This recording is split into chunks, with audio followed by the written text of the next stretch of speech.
I said, I said puppy. I said puppy, and I could hear, oh, in the background. And I'm realizing that I'm hearing my LinkedIn in the background too. So I'm going to click out of that so you don't have to listen to it. Steve, this is Terry.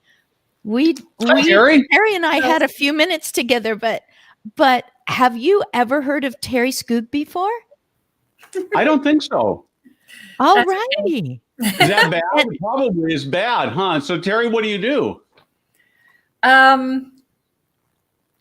I do dementia support, and I'm a Dawn dementia care specialist and trainer. And so I do virtual consulting, care management, education training. I just mentioned to Christine that I consider myself an accidental traveler on the road to business ownership. I wasn't necessarily planning to be on this journey, but I found a supportive mentor. And so now I'm trying to navigate the world of aging in place with elders and in the communities. So just me.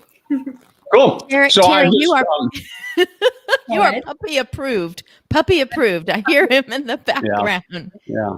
Steve, this is Benjamin, but you might already know him from a little tiny dot on a screen somewhere or something. Or Benjamin, have you ever met Steve?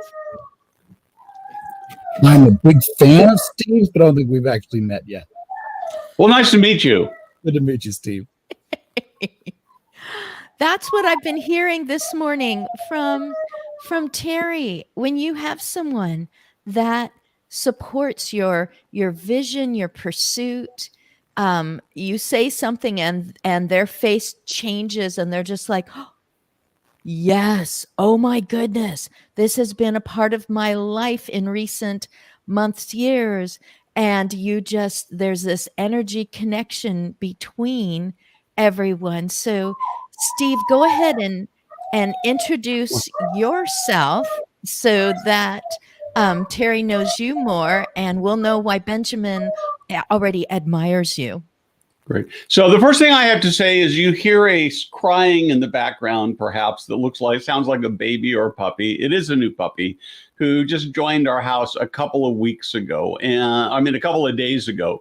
And she is just getting used to the crate. She's not very happy because she'd rather be out, but I've got to be here. And so she's stuck in the crate and complaining a little bit about it. The older dog is laying at my feet, and he is actually delighted because,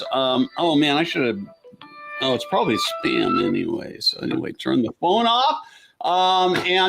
But anyway, I'm delighted to be here. I am the founder of a media company called Senior Living Foresight, and we produce content to help leaders in their quest to make the lives of senior living residents and employees better. And so we think that senior living is, for many, many older people, the single best way to live out their last chapters of their lives. Not for everybody, but for many people. And yet we also think there are lots of things that could be better in senior living. And so we're really committed to helping owners and operators figure that out for them. And we ultimately believe, we're capitalists in a sense, and we actually believe that the best way for operators to make lots of money and reach their financial goals is to provide amazing care, amazing experiences. We are all so diverse. All of us, and apparently there's going to be more of us. I keep hearing 20, 30, and 20, 50 and numbers and fulcrum tips and everything. And there's so many of us. So there needs to be a variety of different ways because we are so wonderfully diverse. So Terry was talking about aging in place.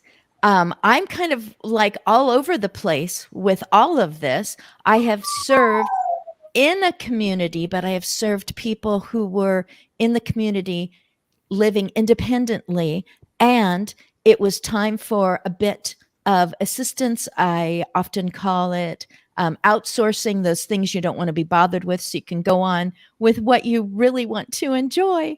And so I Consuela, you have just arrived. Consuela, this is Benjamin, who you have seen him about this big on Clubhouse.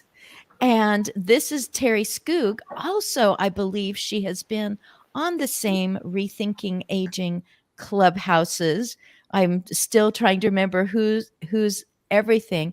Steve is probably going to see how that darling 8-week-old crated puppy is doing right now. And I heard something about a grandchild as well. Consuela, Benjamin, Steve is going to hear why you're an admirer of him when he jumps back in or when he watches the replay, which I'm sure he will. So, Benjamin, go ahead and tell everybody about you and what's going on and anything else that you feel like would be helpful to just, I don't know, approach this topic of aging that I apparently am so enthusiastic about. Well, it's a pleasure to meet each of you. I got started in this field when I was about 10, 12. I had, first of all, amazing relationships with my grandparents, still do. And they've just been a huge part of my life. But I would be the little kid on the block who would be out listening to the stories of the neighbors who were 80 years old, who had lived through World War II and knew what it was like to be in a concentration camp, and was mesmerized by their stories. So I began volunteering in retirement homes and doing volunteer work, service work, incorporating it into my curriculum as I would be in school, and began to feel like I belonged in these places. As I still distinctly remember a day I was driving home from volunteering and I had to pull over because this amazing sense came over me that like, I belong here. And looking back now as I'm older, I think maybe part of what I was experiencing was something that most of us have lost in our modern American suburbia, which is you don't really have a village anymore. You don't maybe even know your neighbors. You don't even maybe know the people that at the store that you check out things every day. Some of us live in neighborhoods that have that, but most of us don't. But these senior living communities are like little mini villages where you have 100 to 200 seniors, 100 generally younger people, but a diverse employee workforce. And then you have all the family members, 300 to 500 family members connected to that one community. So it's literally a little village. And so I was experiencing being known and knowing others in a very deep way. So I wanted to be part of that. But I also got really angry because I saw the greatest generation wasting away playing bingo and watching TV, watching Judge Judy to be precise. And it was just something that was irking me. So I went to school to become a gerontologist thinking that'll help me. I could change the world with that. So I got my gerontology degree at University of Fullerton in California, and really enjoyed what I learned and the people I got to meet. And then began my journey, right? And my first job in the industry, I wasn't really planning on it because I needed to buy a wedding ring. And so I had decided I'm going to go buy a wedding ring. So I need a real job. And so I pulled up at a Mimi's Cafe back in 2000 and pulled into Mimi's Cafe and was going to go get my job as a server and make a bunch of tips. And I couldn't get out of my car. It was a very strange experience. This overwhelming sense came over me that no, now's the time to do what you said you were going to do. You need to go work with elders. You need to go make it happen. And I remember arguing, going, I can't work for $7 an hour. There's no way. Oh my God. But I couldn't get out of my car. So I drove home, redid my resume. Next day went to the first assisted living I found, which is a bad idea, by the way. Always do your homework. Went to the first assisted living, walked and said, hey, I'd like to be a caregiver. And the lady at the front desk looked at me. This is Southern California, and there's not generally college educated person with a tie on coming in to say I'd like to work as a caregiver. And she said, let me get my manager. And so she brings out this blonde, tall ER nurse who's now managing the place. And she goes, come back here with me. So I go into her office. She sits me down on a chair, and this administrator looks down at me and says, if you ever touch one of my elders, I'll make sure you never get a job in this industry again. Do I make myself clear? That was my introduction to senior living. So when Steve says there needs to be some changes, that was my very first moment in senior living. She says, it's not every day a guy with a tie on comes in and says he wants to be a caregiver. He says, how do I know you're not going to financially destroy all my elders here, right? But you got a job. You can start at the front desk. So I got a job at the front desk, and that was my beginning in senior living. So anyway, it's been a fun ride. I've been an activity director. I've been in, program director of lifelong learning centers. Now I help manage 43 communities in 8 different states. But it's been a fun ride, and I enjoy this industry very much. I've never heard that part of your story before. That was totally worth it. Consuela, you have had all these sweet little things that have caught my eye. And I believe I posted out recently one of your endeavors, but I want you to tell everyone here what you've been able to hear Benjamin. What about you? I mean, he started in grade school. Terry says she's accidental. Steve says, I can see that there could be better things. And I really believe that if it is better, it's better for everyone because they have a better option. What about you? Oh, it's so great to be here, and I enjoy showing up on Tuesdays and Thursdays and just listening, uh, Yeah. just to the conversations and the articles and just soaking it all in. And thank you for inviting me here. I love your story, Benjamin, and it reminded me of growing up. I just like stories. I like listening to life experiences because it gave me a way of separating out of my world. I grew up with 6 sisters in one small house, so there wasn't a lot of privacy. And we didn't have the ability to travel and do things. Travel was just going to my aunt's house for the summer and sleeping on the floor all summer for a month. And that was our break. We loved it. We like can't wait to go to the country in Arkansas. But that was I had a very limited perspective of the world. But I knew early on that I enjoyed being around the elderly. And I remember being intrigued by a lady who lived down the street to us, who sat on her screen porch all the time and wore these white stockings, and they just looked tight. And she had a net on her head and was always, even in the summer, with a sweater on. And I found myself just going over there and just trying to figure out why she was wearing those white stockings all the time and these big, heavy looking shoes. But it came into being just loving her conversation, just being able to escape from all of my sisters and the drama and the fighting and fighting over girl stuff all the time, to just sitting there and just realize this was still a person. I really didn't see the elderly that much. So to just listen to what would come out of her mouth. And then she had those little goodies she would slip to me, and I would sit there and talk to her and find out about her life. And I think that was the start of me just having this connection with the elderly, just the storytelling of it, just finding out something that took me out of our little home and all our issues that we had growing up. And I still have that desire now. I'll just say I'm an occupational therapist, and I've been an occupational therapist for 27 years. So in that, I have rang a lot of doorbells and entered a lot of homes and say, I'm the therapist from Home Health, and just being able to get in there. And over the years, just seeing all the struggles that caregivers have, that when they're home from the hospital and ER, from the ER, just anywhere, they get this paper with all these discharge instructions, but really no practical application of how to even. I've had so many that fall getting out of the car to get back in the home after an ER visit that they shouldn't have been discharged, but they were not admitted and going home, and then it just was a snowball effect. But just getting in there and seeing the struggles and seeing firsthand, after being there for a while and the guards come down and you really see the struggles that they amass in the initial visits, that you really don't see the pain and you don't see the clashes of personalities and the struggles of someone letting go of control because they need the help.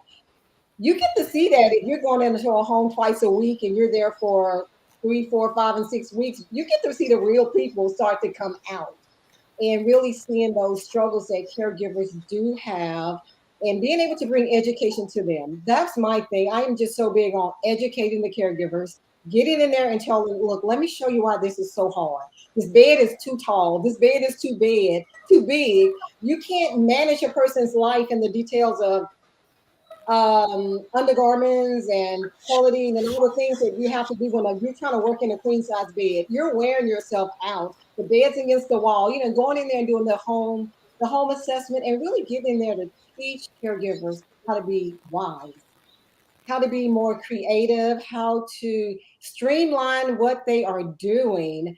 And I hate to see a lot of posts that say self-care, self-care, self-care, self-care, when it makes me angry. It made me angry as a caregiver. And I'm going to tell you my story briefly about when I cared for my mom.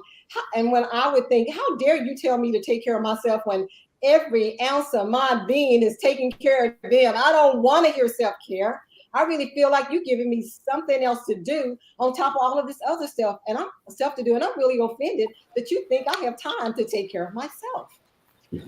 I approach it from the standpoint of, let me teach you the value of learning how to do it the correct way, how to streamline what you're doing.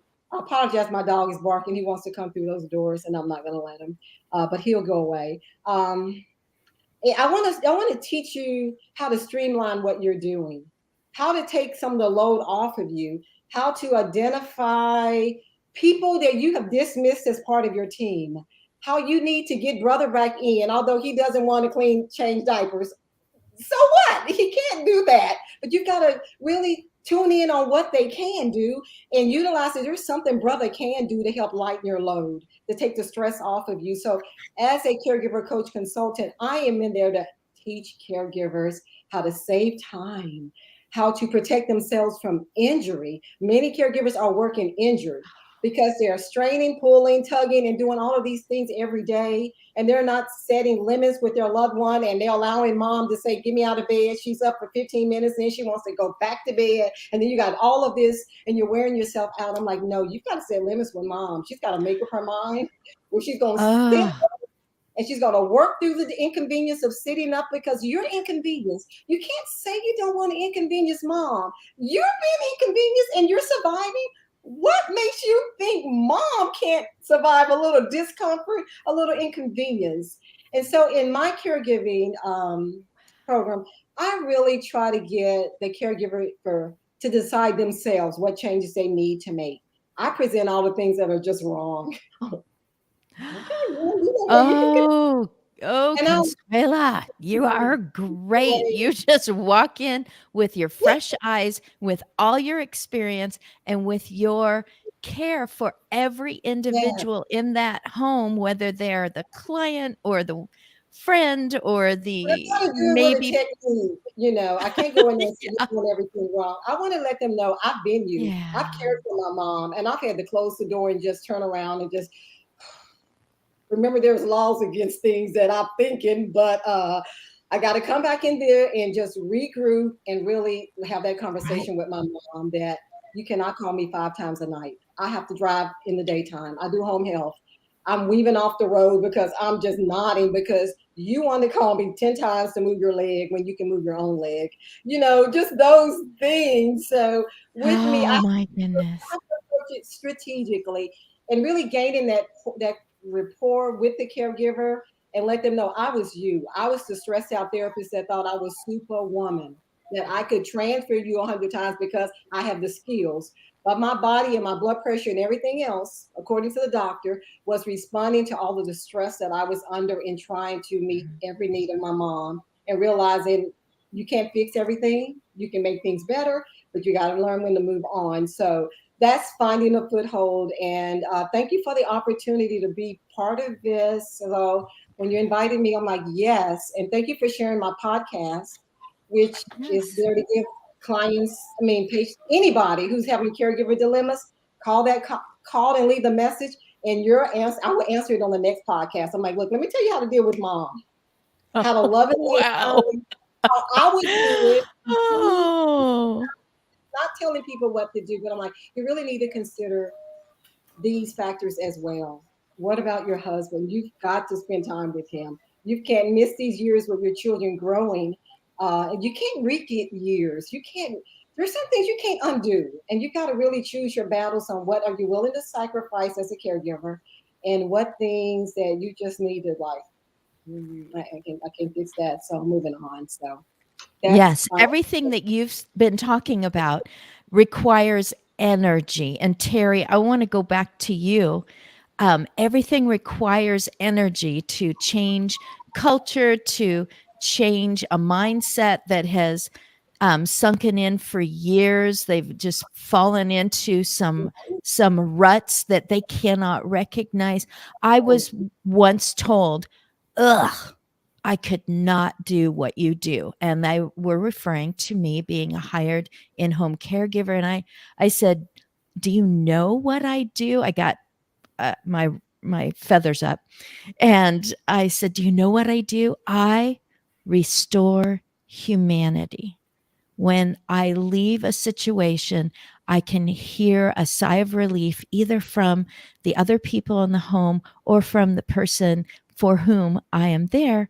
And I restored humanity. I did an uplift. I took a burden off. I at least shifted a burden, or I validated humanity, and I brought in some information from the outside world to someone who is always here. And I love it. I love, and all those other extra things are just part of being a human being. But I would walk in with that attitude. Once I said that to those people, it changed how I walked in to each home. So, Terry, was there anything that's been said right now where you were like, yes, yes, yes, or that's an interesting perspective? Well, I think I might want to start off by saying that although I consider myself an accidental traveler in business ownership, I am not new to dementia and elder support. I've worked 33 years in the field. I have a social work degree in aging studies from the University of Iowa, and I worked really 100% of my career up until 2020 in what I would call your senior living community environment. So if you name the level of care, I've had experience with it. Hospice, assisted living, memory care, nursing home, skilled care, residential care. I've worked and navigated families for decades in trying to find the right level of care for them. In 2020, a couple of things happened. The biggest thing that happened in our community, I'm from Iowa, and we had a devastating inland tornado or a hurricane. And so one weekend, once the memory care I was working for, we felt we didn't have electricity for over a week. And our community didn't have electricity for 2 weeks. And once my husband's company got established, once our own home was established as safe, once our employment felt like we were safe, we decided to do some well people checks in our community. And my husband watched me do my work.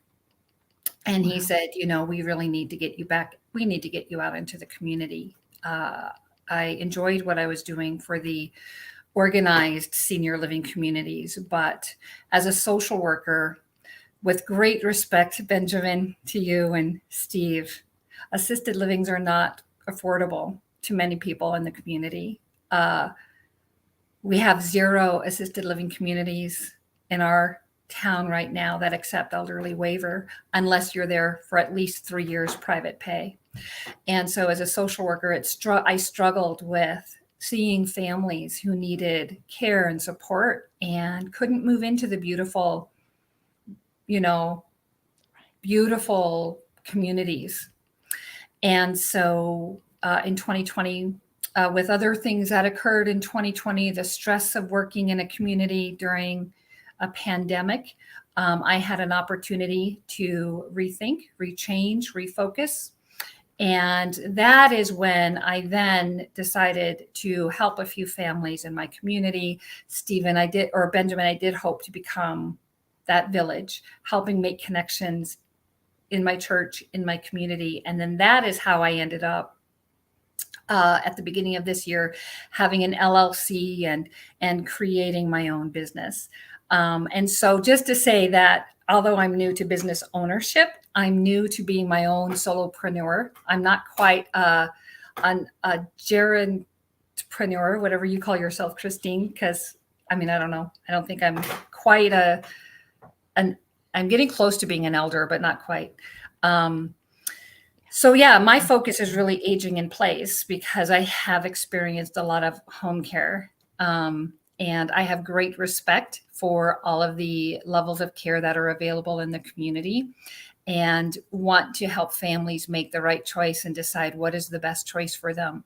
But in reality, there are large populations of individuals that will never be able to walk through the door of an organized community like that. And so my focus is really to help them age in place. And I use the Dawn method. If any of you know Judy Cornish, I use the Dawn method, which actually is a natural for me because Benjamin, just like you, my very first experience with dementia was my grandpa when I was 6 years old.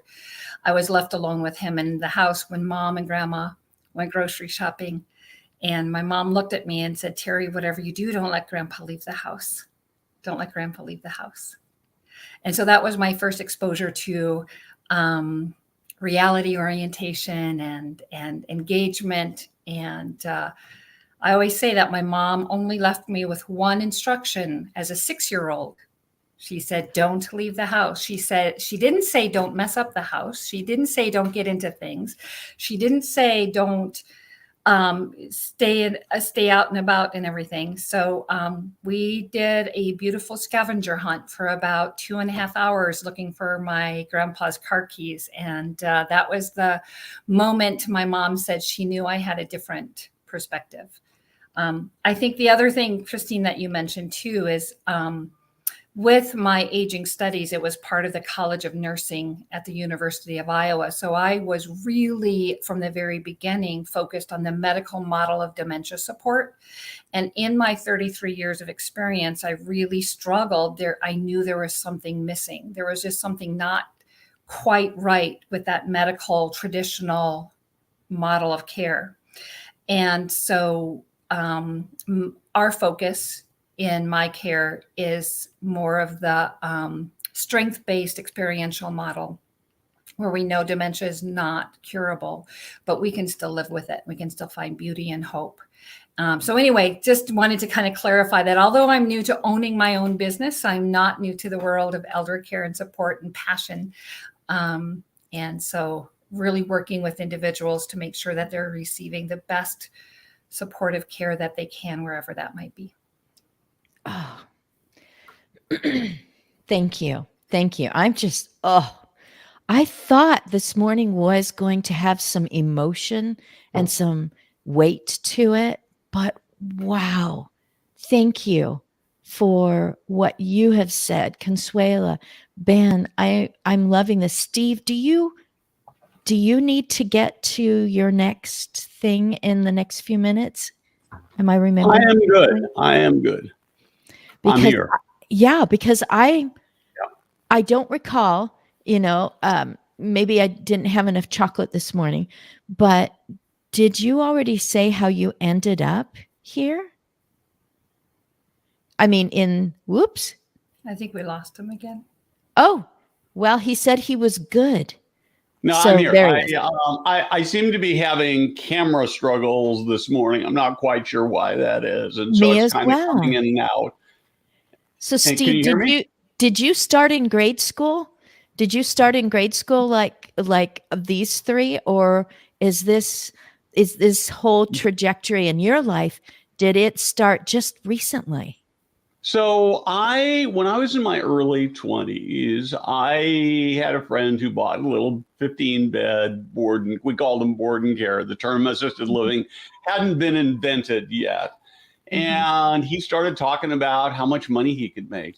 And I started looking at the money. And so I'm going to sort of confess that my entry into the field wasn't very altruistic. It was about getting rich. I built some small buildings, and we collapsed in a big ball of bankruptcy flame, I'm embarrassed to admit. And at the time, if you'd asked me, I would have told you I was undercapitalized. I realized today that I actually had enough financial resources. I just was so focused on money, and so keeping costs down rather than creating quality experiences was my mindset. And as a result, we collapsed and burned because we weren't doing a very good job. So I went off and worked for a large company. We did some rental CCRCs. I got a much better picture of what it was. Ultimately left that, went off to Silicon Valley to make my fortune in stock options when the .com was just going crazy. My timing wasn't very good. Got there about the time of the big crash, and I was sort of making an okay living. I hated it. And so about 12 years ago, I started looking at it and saying, I want to go do something different. And so I thought back through my life, and I said, you know, what did I really like doing the most? And I thought about senior living. And particularly when I went to the larger company, I had a much better picture, and it was the thing that really, really fed me. Along the way, I learned I could write, and so I went looking for the first job that I could find. I went to work for a company called Digital Health Solutions. They do nurse call out of Vancouver, Canada. And they made me an offer, and at the same time, I started a little website called Senior Housing Forum. And I made a commitment to write one article a week. The first one, which I think is still up there someplace, had about 35 people read it, friends and family. And I started out just writing one article a week. If you'd asked me at the time, I would have told you we were going to be more like, say, Senior Housing News than what we are. But what clearly evolved, the space that we had this great opportunity, was that the industry, as good as it is, there were just things that we needed to talk about. And as is true with most industries, we tend to be very self-protective. So I don't know, you probably all remember 9-10 years ago, PBS and ProPublica did this horrible expose about Emeritus Senior Living, which got ultimately folded into Brookdale. And there were 3 or 4 really high-profile lawsuits that Emeritus won. And when these stories started coming out, the industry reaction was, they're picking on us. The industry is being unfair. This is terrible. They're lying. And we started saying, yeah, maybe it's unfair, but often when there's smoke, there's fire. And maybe rather than just dismissing it out of hand, we ought to actually see if there's some lessons we can learn to get better. And we had some people who didn't like us talking about it very much, but mostly the feedback we got was, at last, somebody is willing to say what we're thinking. Interestingly enough, I've got an article right now that I have not published yet about the nursing home industry that sort of takes the same tack. As you know, industry sometimes unfairly and sometimes rightly so was attacked through the COVID. There are hearings going on right now about nursing homes. And I wrote an article that is largely critical, not of the entire industry, but of the worst players in the industry. And I sent it off to some trade associations just to see if they had some comment. And they have not been happy with it. And so it will come out. We're going to continue some conversations. There are some nuances I want to add. But at some point in time, we cannot get better unless we're willing to take a look at the stuff that we're not doing very well. And if we believe that we got it all right, that we can't be any better, we never will be better. So as a writer, We get lots of fan mail every week. I love the fan mail. We also get some critical stuff. Sometimes the critical stuff is mean. Most of the time, and I always assume, even with the mean stuff, that it's meant to be constructive.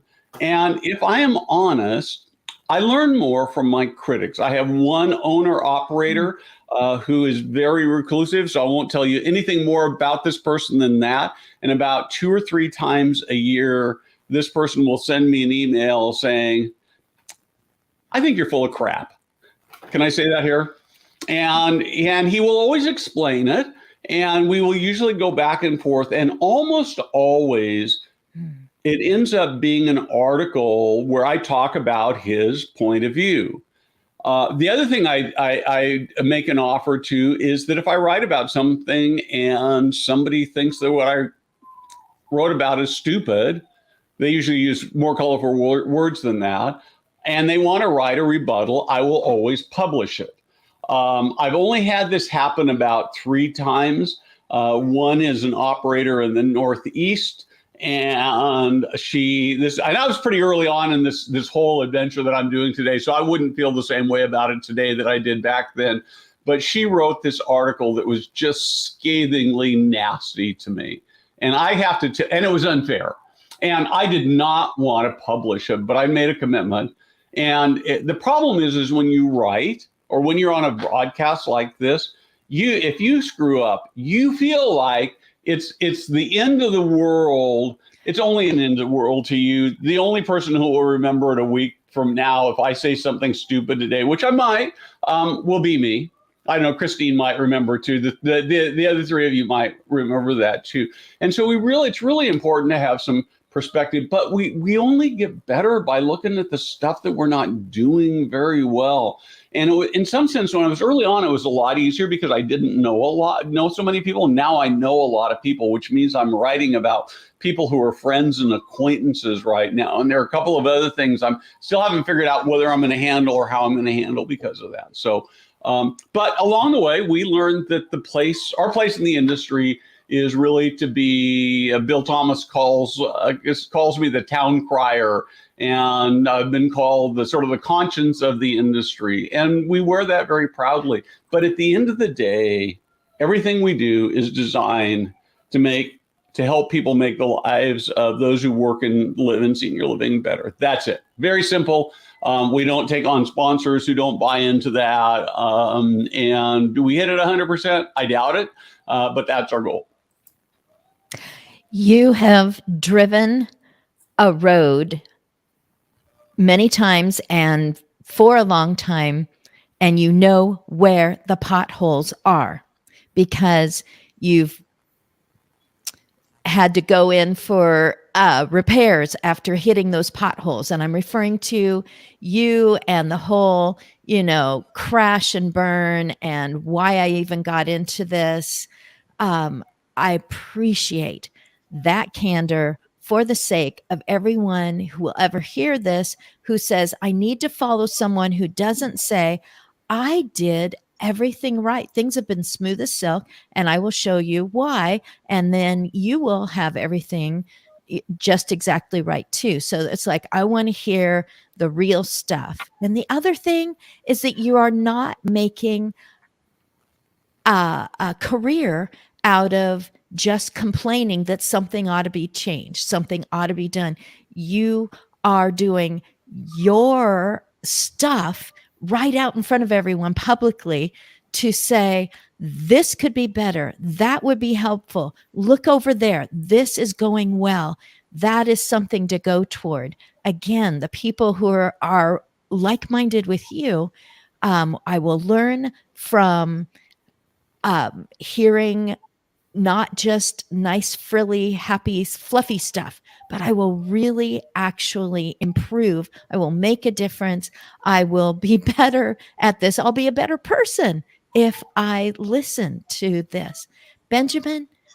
Can I say 2 things? Yeah. Oh, can I do 2 quick things first? The first thing is I have an amazing team because one of the things I've learned as a leader is there's a lot of stuff I am so bad at. I mean, I just unbelievably bad at. I'm actually only have a few things that I'm really, really good at, but I am a really good boss. And my number one job is to make sure everybody who works as part of my team has as much freedom as they can to be excellent at what they do to support that. So we're a no blame organization. We all make mistakes. We try lots of experiments. Some of them work, some of them don't work at all, and we learn from those, but we don't blame. And the other thing I want to just say, I'm just going to tease you with this a little bit, is earlier this week, I interviewed a guy who started as a maintenance director and is now an executive director, and he's 100% full, and he has no staff openings. And so that is what can be done in virtually every marketplace when your heart is right. So you'll have to wait for the rest of the story. Woohoo! Okay, I know Benjamin wants to hear it because, yes, how many communities are you particularly associated with? The Kelch family that I work for has about 43 communities in 8 states. And we would love maintenance directors like that in every one of them. That would be amazing, Steve. I can't wait for the article. Wow, so interview, is it written or is it one that you get to watch on your screen? Which one is it, Steve? Well, I'm not sure actually how I'm going to do it. I did record it, thinking that I was just going to write about it, but he was so powerful that and because it will need substantial editing, because I didn't really do it as a video interview, it may not come out until Christmas time. But the thing I would add, Benjamin, is that, and this is the hardest part for me, there are some people out there who not you personally as an organization, but generally as leaders, there's some people out there who you should fire. They should be fired. They just shouldn't be. This is the wrong industry. They might be great people. We've had some people work in our organization that we really like, that even have a heart, but they're not a fit for our organization. But mostly people are the same. And so your opportunity, I'm going to talk to you, Benjamin, for a minute, because you're the operator here. You know, your opportunity is that, and I love your organization. I know Aaron, and I have great respect for what you guys are doing. And you know, you guys are one of the good guys. And so this is not, you know, I want to start by saying that this is not critical. So you're an organization I actually do know. But I think the opportunity that you have as an operator is to lift people up and teach them how to do that. And it's so simple, because what I love about the Terry, you and Consuela and Christine is you guys have got the heart. And if you've got the heart, if you are working as part of my organization, if you've got the heart, I can teach you how to lead. Because and mostly it's about learning how to create an opportunity where you help people thrive instead of beat on people. And we get taught the opposite of that. And it's a complete change of the mind. Wow. Consuela, I want to make sure that people find what I found, and that is finding a foothold. Did I say it correctly? Consuela? Yes, you did. I had to Oh, I've never goody. gone on StreamYard, so I was trying to find a button. Oh, Yes, bless you. Bless you. yes. Yes, you said it Finding a correct. foothold. And Mhm. that's how to find you, right? Yes, it is. That is the website, and Caregivers Finding a Foothold is a podcast where it's where you call in and leave. Yes, thank you so much. I'm honored. I'm like, oh my gosh. Okay. Ah! Yeah. It is my heart. And I currently still do home health. Not a lot, but I'm trying to get out of that business of knocking on the doors. But right now I'm still there and I still love it. But I do frequent, we have 2 assisted living facilities in our community. And I've been going into those same, one is new with less than 6 months old, and the other one I've been going in and out for years. And I know the challenges of assisted living and how you can bring those same problems that you have at home into assisted living if you don't get the environment correct in your little apartment. And that's what I have I am trying to emphasize to the new owners and different things about how to keep those fall ratios down. And I would like to also add, I was also a owner. You made me remember something, Steve, when you said the little small personal care homes. When knowing that my mom was really not going to be in her own home, and we could not afford assisted living, that I opened my own facility. It was hard, you all, but I'm like, I can imagine my mom has about 3 more years because she had this a series of mini strokes. And I'm like, none of us could put in enough money together to pay for assisted living. So I'm like, I had the privilege or accidentally walked into one of these homes and I immediately was like, I've got to do this. So it was like purchasing a house, getting it fire marshal approved, getting all going through the whole Department of Health and Hospitalizations in Louisiana and being licensed for a 6-bed facility. I still like look back and think I did that, but it was the only way I could take care of my mom. So I opened a 6 beds facility, had a lot of issues with staffing because people didn't have the heart that I had.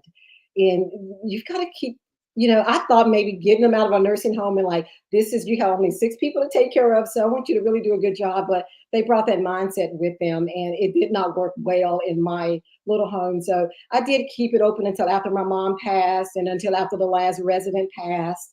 And in fact, even when my mom had to transition into a nursing home, I kept the facility open because I felt obligated to those residents who were still there. But my mom's level of care was so medically intense that I just, give me a minute. I couldn't do that. I could not do the medical part of it. So my heart is for the caregiver. And, to Benjamin, my goal is to end to Terry, I so resonate with you because the people who I serve in my community can't afford to go to assisted living, not right away. So my heart is to keep them in their homes as long as they can by just trying to keep the load of the caregiver low and trying to make the home do. Even if it's not according to ADA, look, I throw the ADA manual out the way. Look, for your home, we don't care. This is the only place a grab bar is going to fit, put it here. And, trying to make things that are not the conventional way of doing things. I'm like, look, I'm all about put the grab bar next to the bed on the wall because she needs something to hold on to so she can get out of the bed. We just got to make this work because you all can't afford assisted living. You're going to go into that where she's going to have to spend down and be in the nursing home. And I know you all don't want that. So that's my heart. So Christine, I appreciate you allowing me the opportunity to talk about finding a foothold, trying to make free resources available to them by they can ask me questions or jump on Clubhouse or, just any kind of thing to just give. Sometimes answer to one question can change so much in someone being able to stay at home before they ultimately have to make that transition into long-term care. So thank you so much for this opportunity. So finding a foothold is it. So long name is a lot to type in, but that's what it is. Thank you so much. It's worth it. It's worth it. Terry, I've really only known you as just little pictures here and there, and I considered you like this quiet, wise person who waits and then they say what they have to say. And you did today.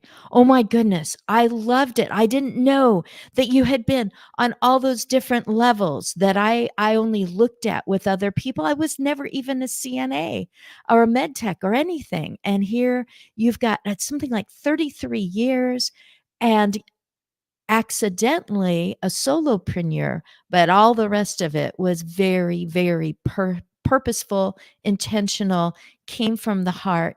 How do you like to be remembered? What phrases would help people to find you? Dawn method, DAWN, is something that you've mentioned, but how do they find you personally? So basically it's my name, but I do have a SCOOG dementia support business. Yay. Just working on my website now and just working on trying to figure out the next steps of how to bring, very similar to what Consuela was saying, is that, when we find the ability to help strengthen the caregivers, whether they are paid, hired caregivers in assisted livings, independent livings, nursing homes, senior living communities, or whether they're private family caregivers at home, when we can help assess and maintain and adjust the environment to support them, then our elders receive the humanity, the dignity, and the respect that they've earned over the years. And so really, it's the only way to find me right now on LinkedIn is through my name. And eventually Scoog Dementia Support will pop out there in the world somewhere. I understand eventually. Yes. And I'm trying to avoid potholes. yes. On my journey through business ownership, I'm trying to avoid potholes. But I've already hit a few here and there. I can't wait till someone reaches out to you and says, "Oh my goodness, I've been in the potholes. They're terrible." And here, don't. And we find each other this way. LinkedIn is great for this. We find each other this way and go, here, come over to this side. You don't want to do what I just did or what I did a few years ago. And I've met so many people like all of you who have done that. Benjamin Kelsch is Koelsch. Was I That's right. close? You got it. Perfect. Yay! I used to be a school teacher. Maybe I still got it. So Kelsch Communities. And Steve Moran, you said Senior Living Foresight, FORE, as in before or ahead of time, Foresight, SIGHT. Is that correct? Yes. Got to push my unmute button there. Oh, it's that thing we do. Oh my goodness. You guys, you've been amazing. I'm just full. I'm filled. My soul is full. I get to float through the rest of the day going, look at these wonderful people who gave this time. But I know you didn't just do it for me. I know that the replays are going to make a difference in somebody. It's going to make a difference in what you're pursuing, but it's going to make amazing differences. And it's names like yours that I discovered when I was, quote, just a caregiver, when I just came in and tried to do the right thing.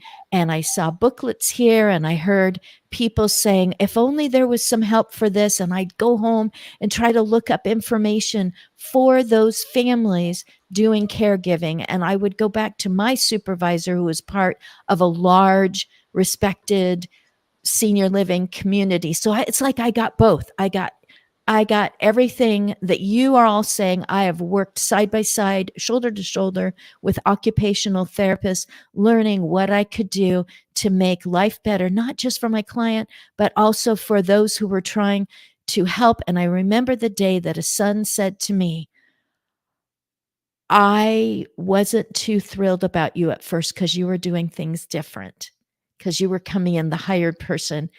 And I just want you to know that these many days later, I'm realizing there's more than one right way to make things right for my loved one. Thank you. And I was like, oh, we're all learning. We all are trying to avoid the problems, but we're learning from the problems and we're helping each other. I'm just so thankful to all of you.